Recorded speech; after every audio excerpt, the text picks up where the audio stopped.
नमस्कार। आज के इस वीडियो में हम लोग सीखेंगे वर्ग और वर्गमूल के बारे में। वर्ग क्या होता है और वर्गमूल क्या होता है। वर्ग को अंग्रेजी में स्क्वायर कहते हैं, SQUARE। और ये ज्यामिति का वर्ग नहीं है। यहाँ पर स्क्वायर का मतलब हुआ पावर 2 हो जाना। पावर अगर 2 होता है किसी के ऊपर तो हम लोग उसको स्क्वायर कहते हैं और हिंदी में वर्ग कहते हैं। और वर्गमूल को अंग्रेजी में स्क्वायर रूट कहते हैं, यानी वर्गमूल। तो आइए इसको एक एक करके समझते हैं। सबसे पहले हम लोग वर्ग को समझेंगे कि वर्ग क्या होता है। जैसे अगर कभी आपको निकालने के लिए कह दिया जाए कि 5 का वर्ग निकालें, तो 5 का वर्ग इसका मतलब ये हुआ कि 5 के ऊपर पावर 2, यानी कि 5 को 2 बार गुना करेंगे तो हमारा आंसर आ जाएगा 25। इसी प्रकार से अगर कभी कहे कि 6 का वर्ग, तो इसका मतलब ये हुआ कि 6 के ऊपर पावर 2 और 6 गुना 6 2 पावर, इसका मतलब 2 बार गुना करेंगे तो ये हो जाएगा 36। एक चीज़ यहाँ पर मैं आपको और बता दूं कि जिसके ऊपर जितना पावर होता है उसको उतनी बार गुना किया जाता है। जैसे अगर 4 के ऊपर पावर 3 रहे तो इसको 3 बार गुना करेंगे और फिर हमारा जो आंसर होगा वो यहाँ पर हम लिखेंगे। इसी प्रकार से मान लीजिए 5 के ऊपर पावर 5 रहे तो हम 5 को 5 बार गुना करेंगे। पावर जितनी बार रहेगा उस संख्या को उतनी बार गुना करते हैं और फिर यहाँ पर लिख देते हैं। तो इसको गुना कर देंगे 31, 25 इतना आएगा। इस प्रकार से जिस संख्या पर जितना पावर रहेगा उसको उतनी बार गुना किया जाता है और फिर उसके आंसर को लिख दिया जाता है। तो इस प्रकार से आपको जो है वो पावर वगैरह के बारे में बिल्कुल समझ में आ गया होगा। और अगर पावर 2 रहे तो इसको स्क्वायर कहा जाता है, और अगर पावर 3 रहे तो इसको घन कहा जाता है, या फिर अंग्रेजी में इसको क्यूब कहा जाता है। अगर पावर 2 रहे तो उसको वर्ग कहा जाता है, और अगर पावर 3 रहे तो वैसी स्थिति में उसको क्यूब या घन कहा जाता है। तो इसी प्रकार से अगर आपको कुछ भी निकालने के लिए दे दिया जाए कि 7 का वर्ग निकालिए या फिर 8 का वर्ग निकालिए, तो आप इसे आसानी से निकाल सकते हैं। इसी प्रकार से मान लीजिए आपको कह दिया जाए कि 24 का वर्ग निकालिए, तो आप इसी प्रकार से इसको निकालेंगे। फिलहाल मैं इन सबों को भी निकाल करके दिखा देता हूँ। 7 का वर्ग मतलब 7 का स्क्वायर, 8 का वर्ग मतलब 8 का स्क्वायर, 24 का वर्ग मतलब 24 का स्क्वायर, और फिर इसको क्या करना है, उतनी बार गुना करना है। 7 के ऊपर पावर 2 है तो इसको 2 बार गुना करेंगे और यहाँ पर लिखेंगे। 8 के ऊपर पावर 2 है तो इसको 2 बार गुना करके लिखेंगे। 24 के ऊपर पावर 2 है तो इसको 2 बार गुना करके और लिखेंगे। आप गुना करके लिखिएगा, मुझे ऐसे ही पता है 576।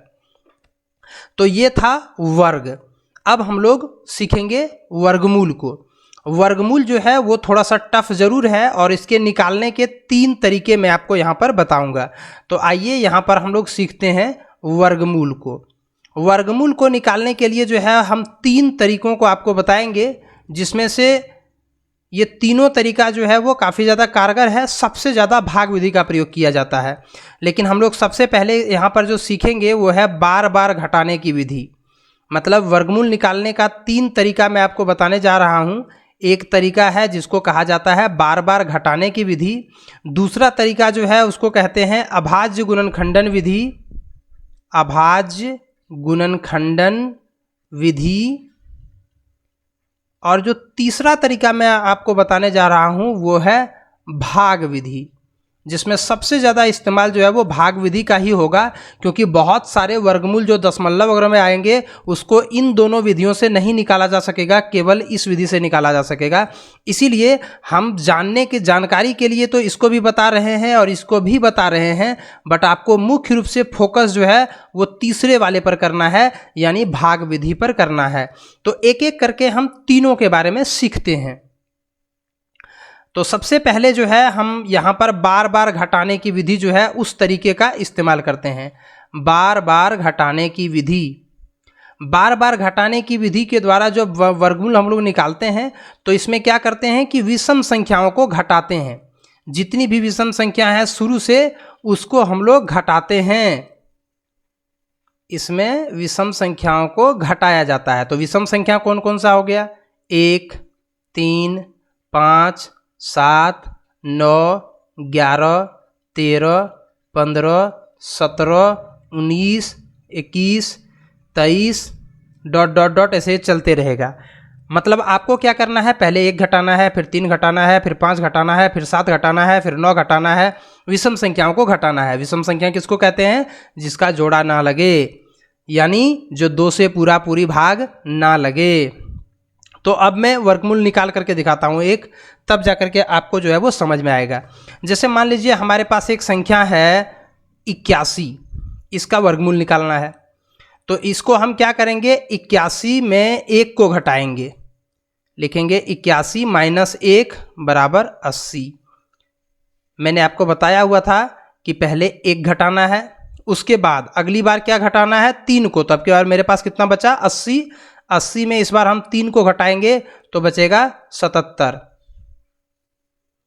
अब की बार कितना घटेगा, 1 घटा दिया, 3 घटा दिया, अब घटाना है 5 को, और मेरे पास बचा कितना है, 77। तो 77 में घटाना है 5 को, तो मेरे पास बचेगा 72। और इसी प्रकार आप बॉक्स में इसको बंद करते जाइए और बीच बीच में कोमा आप दे सकते हैं। इसके बाद 72 बचा और मैंने 5 को घटाया था, इस बार घटाएंगे 7 को, तो मेरे पास बचेगा 65। उसके बाद इस बार हम घटाएंगे 65 में 7 को घटा दिए थे, अब 9 को घटाएंगे, तो 65 में हम घटाएंगे 9 को, तो हमारे पास बचेगा कितना, 56। आई थिंक सही हम घटा रहे हैं। अगर घटा में कहीं गलती होता है तो फिर बाद में हो सकता है दिक्कत हो। तो 56 में इस बार हम घटाएंगे 11 को, अगर 11 को घटाएंगे 56 में तो बचेगा 45। अब की बार 45 में घटाएंगे 13 को, 13 को, तो हमारे पास बचेगा 32।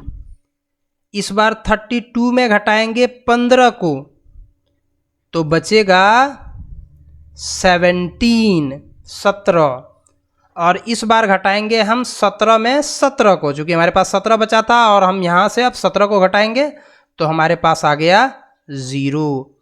अगर आपका 0 आ गया तो इसका मतलब जो है वो आपने सही कार्य किया और आपने जो है वो सही आंसर निकाला। अब हम इसका वर्गमूल कैसे लिखते हैं वो बता देता हूँ मैं आपको। यहाँ देखिए कितना बॉक्स है, 1 box, 2 box, 3 box, 4 box, 5 box, 6 box, 7, 8, 9 box, तो वर्गमूल हो गया 9। आपको ये देखना है कि आंसर सही है कि नहीं, तो आप 9 को 2 बार गुना कीजिए, देखिए 81 आता है कि नहीं, बिल्कुल आता है, आप यहाँ पर देख सकते हैं। तो इस प्रकार से आप अपने आंसर को चेक भी कर सकते हैं कि आपका आंसर सही निकला कि नहीं निकला। तो इस प्रकार से जो है ये इस तरीके से आप वर्गमूल निकाल सकते हैं। लेकिन इस तरीके से किसका वर्गमूल निकलेगा, जिसका वर्गमूल पूरा पूरी निकलता है उसी का केवल निकलेगा। जिसका वर्गमूल पूरा पूरी नहीं निकलता है, जो दशमलव में निकलता है, उसका वर्गमूल आप इस तरीके से नहीं निकाल सकते हैं। तो हमने एक निकाल करके दिखाया, अब एक अन्य निकाल करके दिखाते हैं, उसके बाद हम लोग दूसरा विधि पर जो है वो जाएंगे।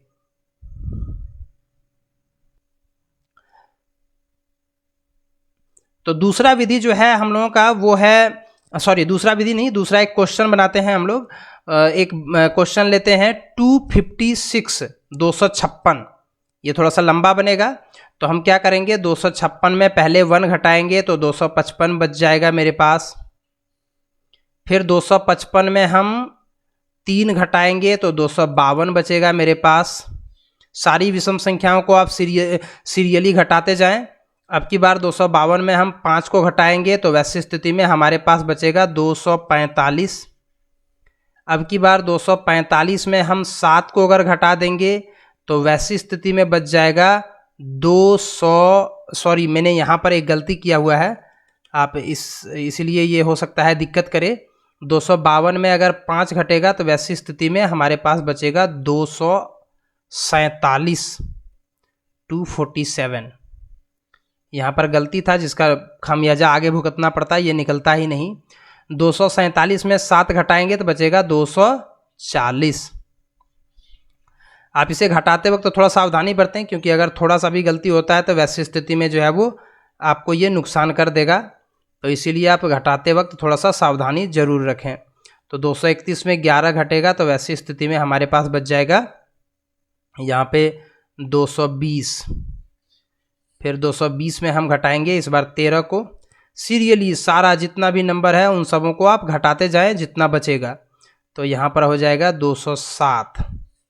207 में हम घटाएंगे 15 को, तो अब जो हमारे पास संख्या बचेगा 207 में अगर हम 15 को घटाएंगे तो 192 बचेगा। 192 में अगर हम इस बार 17 को घटा देंगे तो वैसी स्थिति में जो हमारे पास बचेगा, तो वैसे हमारे पास बच जाएगा 2 इधर चल गया, फिर 15, 90 में 15 गया 175। 175 में इस बार हम 19 को घटाएंगे तो हमारे पास बच जाएगा इधर 15 चल गया और 4 और चल जाएगा, मतलब 156 बचेगा। आई थिंक मैं सही कर रहा हूँ, अगर हल्का सा भी कहीं गलती होगा तो वैसी स्थिति में इसका खामियाजा भुगतना पड़ सकता है। 156 में अगर 21 घटाएंगे तो हमारे पास जो बचेगा वो हो जाएगा 156 में अगर 20 चाहता है तो 136, 135 बचेगा। अब की बार 135 में हम घटाएंगे 23 को, तो 135 में अगर 23 घटता है तो वैसी स्थिति में हमारे पास बच जाएगा 5 में 3 गया 2, 3 में 2 गया 1, 112। 112 में अब हम 25 को घटाएंगे तो हमारे पास बच जाएगा 12 में 5 गया 7, यहाँ बचा 10, 10 में 2 गया 8, 87। अब की बार 87 में हम घटाएंगे 27 को तो हमारे पास बच जाएगा 60। 60 में घटाएंगे 29 को तो हमारे पास बच जाएगा 31, और अब की बार 31 में घटाएंगे 31 को तो बच जाएगा 0। और फाइनली इसका मतलब हमने जो घटा किया था वो बिल्कुल सही है। 1 2 3 4, 4 8, 4 12, 4 16, यानी इसका वर्गमूल जो निकला वो 16 निकला। आप 16 को 2 बार गुना कीजिए, देखिए आपका आंसर उतना आ भी जाएगा। 6 छा के 36, 6 का 6 और 3 9 और 16, 6 9 6 15 के 5 और 1 1 2, 256। आप देख सकते हैं बिल्कुल मिल गया। यानी इस प्रकार से आप जो है वो बार बार घटाने की विधि द्वारा वर्गमूल निकाल सकते हैं। अब हम एक अन्य विधि की चर्चा करेंगे, वो है अभाज्य गुणनखंडन विधि। अभाज्य गुणनखंडन विधि। इस विधि को जानने से पहले आपको ये जानना होगा कि अभाज्य संख्या किसको कहते हैं। ऐसी संख्या जो 1 से और स्वयं से केवल भाग लगता है, किसी अन्य संख्या से भाग नहीं लगता है, उसको कहते हैं अभाज्य संख्या। तो अभाज्य संख्या कौन कौन सा है? 2 3 5 7 9 जो है वो अभाज्य संख्या नहीं है, वो भाज्य संख्या है।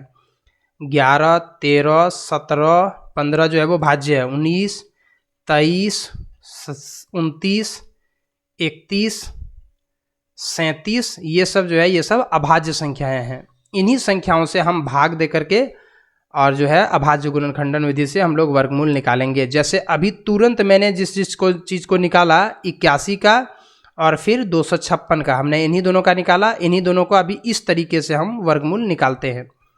इससे भी वर्गमूल उन्हीं संख्याओं का निकलेगा जिसका वर्गमूल पूरा पूरी निकल जाता है। यानी जो पूर्ण वर्गमूल संख्याएं हैं, जो पूर्ण वर्ग संख्याएं हैं, उसी का केवल वर्गमूल निकलेगा, अन्यथा नहीं निकलेगा। इस विधि से भी केवल पूर्ण वर्ग संख्याओं का वर्गमूल निकलेगा, अन्यथा नहीं निकलेगा। पूर्ण वर्ग संख्याओं का वर्गमूल निकलेगा, बाकी का नहीं निकलेगा। तो कैसे निकालना है अब उसके बारे में बात कर लेते हैं। सबसे पहले आप 81 को लीजिए और इसको जो है वो इन संख्याओं में से किसी से भाग दीजिए आप। तो पहले हम 2 से ट्राई करते हैं, 2 से नहीं लगेगा, 3 से जाएगा ये। तो 3 से हम देखते हैं, 3 से इसको भागा देंगे तो 3 दूना 6, 3 नाम 27, 3 दूना 6 और 3 सत्ते 21। फिर 3 से देंगे, 3 नाम 27, फिर 3 से देंगे, 3 तिया 9, फिर 3 से देंगे, 3 एका 3। नीचे में जब यहाँ पर 1 आ जाए तब आप इसको छोड़ दें और इन चारों को गुना करके आप लिख दें।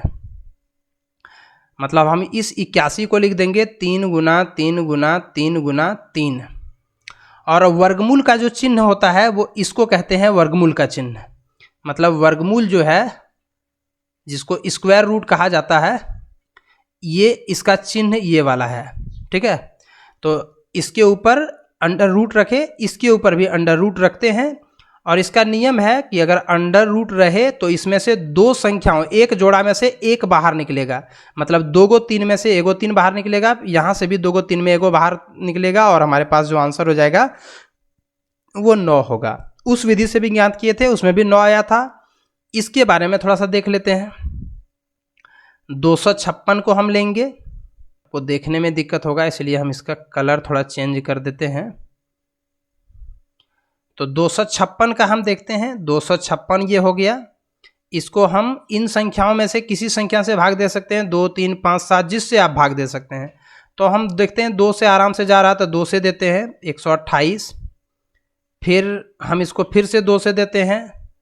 तो अब की बार अगर 2 से इसको देंगे तो 2 छक्के 12, 2 चौका 8, फिर 2 से इसको देते हैं तो 32, फिर 2 से देते हैं तो 16, फिर 2 से देते हैं तो 8, फिर 2 से देते हैं तो 4, फिर 2 से देते हैं तो, फिर 2 से देते हैं तो 2, और फिर 2 से देते हैं तो 1, यानी 1 2 3 4 5 6 7 8, यानी इसमें जो 2 की संख्या होगी वो 8 होगा। आप इसी प्रकार से भाग दे करके देख सकते हैं, 2 4 6 1 7 1 8। इसके ऊपर भी हम टोपी पहनाते हैं, यानी स्क्वायर रूट रख देते हैं। 2 में से 1 निकलेगा, इसमें से 1 निकलेगा, इसमें से 1 निकलेगा, इसमें से 1 निकलेगा, प्रत्येक जोड़े में से 1 हक निकलेगा। तो कुल मिलाकर के हमारा आंसर आ जाएगा 16। तो इस प्रकार से आप अभाज्य गुणनखंडन विधि द्वारा भी वर्गमूल ज्ञात कर सकते हैं। तो मैंने आपको अभी 2 तरीका बताया, एक तरीका जो बार बार घटाने की विधि वाला था, और दूसरा तरीका जो मैंने आपको ये बताया अभाज्य गुणनखंडन विधि वाला। अब तीसरे तरीके की बात करेंगे। तीसरा तरीका जो है वो किस प्रकार से आप इसमें इस्तेमाल कर सकते हैं, और तीसरे तरीके से भी हम लोग वर्गमूल निकालने सीखेंगे। तीसरे तरीके से हम लोग वर्गमूल निकालने सीखेंगे अगले वीडियो में, क्योंकि ये वीडियो ऑलरेडी काफ़ी ज़्यादा लंबा हो चुका है, और उस विधि से दशमलव प्रकार का भी वर्गमूल निकलता है। तो उसमें जो है मैं पूरा एकदम बिल्कुल क्लियर बताऊंगा, साधारण से लेकर के दशमलव वाले संख्याओं का वर्गमूल कैसे निकाला जाएगा, तो उस वीडियो में मैं वो बताऊंगा। उसमें केवल मैं भाग विधि से वर्गमूल निकालने के लिए आपको बताऊंगा। तो इस वीडियो में आपको इतनी जानकारी मिल गई, आगे के वीडियो को आप ज़रूर देखें। धन्यवाद। अगला जो पार्ट 2 होगा वर्गमूल का, उसे आप ज़रूर देखें।